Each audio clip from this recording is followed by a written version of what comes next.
Assalamualaikum warahmatullahi wabarakatuh. Kembali lagi di Jalan Hijrah Channel guys. Pada kesempatan kali ini kita akan membahas 7 tanda rezeki yang membawa azab Allah Subhanahu wa taala. Bismillahirrahmanirrahim. Alhamdulillahirabbil alamin. Wassalatu wassalamu ala asrofil anbiya'i wal mursalin wa ala alihi wa sahbihi ajmain. Amma ba'du.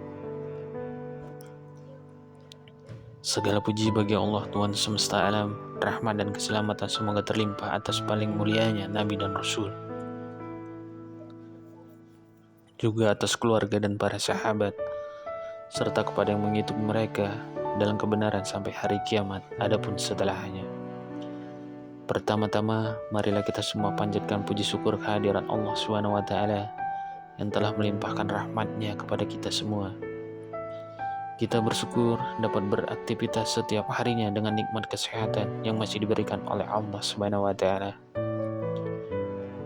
Tak lupa pula sholawat dan salam semoga tercurah kepada junjungan kita Nabi besar Muhammad SAW serta kepada keluarga dan sahabat-sahabatnya yang mulia.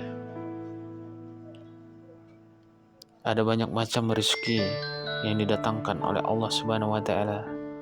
Rezeki bisa berupa harta yang melimpah ataupun nikmat kesehatan. Namun, ada tanda-tanda rezeki yang ternyata membawa azab Allah Subhanahu wa taala. Rezeki ini berupa kesenangan yang diberikan kepada orang-orang yang murkai oleh Allah Subhanahu wa taala agar mereka terus lalai. Hal ini disebut dengan istijraj. Apa saja tanda rezeki yang membawa azab Allah Subhanahu wa taala? Yang pertama, kenikmatan ketika keimanan sedang menurun. Tanda pertama dari istijraj adalah kenikmatan duniawi yang semakin melimpah dan mudah didapat, sementara keimanan dan ibadah pada Allah Subhanahu wa taala tengah menurun. Menurut buku Mengeluhlah Karena Kita Membutuhkan karya Frans Hadarsson Rahmi Herliani, pemberian Allah Subhanahu wa taala dan materi perbuatan dosa merupakan istijraj. Dalam surat Al-An'am ayat 44 Allah berfirman, "Maka ketika mereka melupakan peringatan yang telah diberikan kepada mereka, kami pun membukakan semua pintu kesenangan untuk mereka, sehingga ketika mereka bergembira dengan apa yang telah diberikan kepada mereka, kami siksa mereka secara tiba-tiba, maka ketika itu mereka terdiam putus asa." Rezeki yang didapat tentu sesuai dengan tanggung jawab. Semakin kita mengabaikan ibadah dan perintah Allah Subhanahu wa taala, semakin berat dosa yang ditanggung. Yang kedua, jarang terkena penyakit. Meski tak mengingat Allah, melakukan maksiat dan lalai beribadah, orang yang diberi istijraj jarang terkena penyakit, dia juga jarang tertimpa musibah. Imam Syafi'i pernah mengatakan, setiap orang pasti pernah mengalami sakit suatu ketika dalam hidupnya. Jika engkau tak pernah sakit, maka tengoklah ke belakang, maka ada yang salah dengan dirimu. Mengutip buku Muhammad Mutarish. Dosa dalam menjalankan jabatan hari-hari, sakit merupakan hal yang lumrah, tapi orang yang mendapat istijraj biasanya jarang jatuh sakit, sebab salah satu hikmat sakit adalah meringankan dosa-dosa. 3. Harta terus melimpah padahal kikir. Surat Al-Muhajah ayat 1 menjelaskan tentang orang kikir yang selalu menghitung harta. Mereka mengira harta akan mengukuhkan posisi dan kekuasaannya di bumi. Celakakah bagi setiap pengumpat dan pencela yang mengumpulkan harta dan menghitung-hitungnya. Yahsabu anna la alha, dia mengira bahwa hartanya itu dapat mengekalkannya. Sekali-sekali tidak, pasti dia akan dilempar ke dalam neraka. Allah menjadikan kekikiran seorang sebagai istijraj. Allah membuat dirinya semakin kikir dan semakin bertambah kejayaannya. Yang keempat, kesenangan dan kegembiraan meski melakukan maksiat.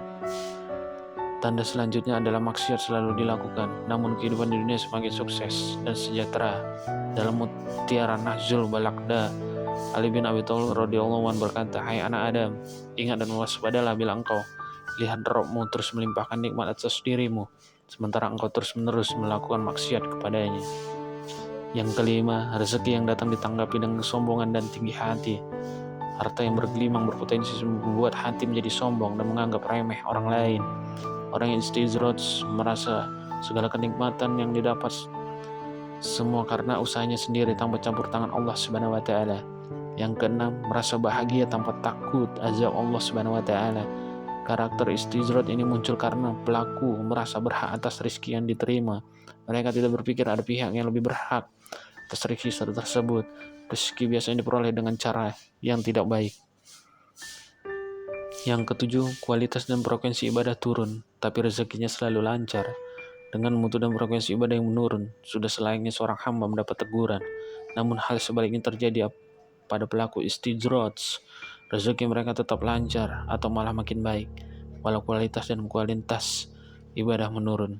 Sebagai catatan, rezeki tidak hanya ditinjau dari aspek material, namun juga non-material, misal tubuh sehat, hati senang dan tenang, dan terhindar dari kecelakaan. Pelaku istijrot tidak sabar dirinya sedang diuji oleh Allah Subhanahu wa Ta'ala. Itulah tanda-tanda rezeki yang membawa azab Allah Subhanahu wa Ta'ala. Semoga kita dihindarkan dari istijrot dan senantiasa mensyukuri nikmat yang Allah Subhanahu wa Ta'ala berikan. Amin amin ya rabbal alamin. Assalamualaikum warahmatullahi wabarakatuh.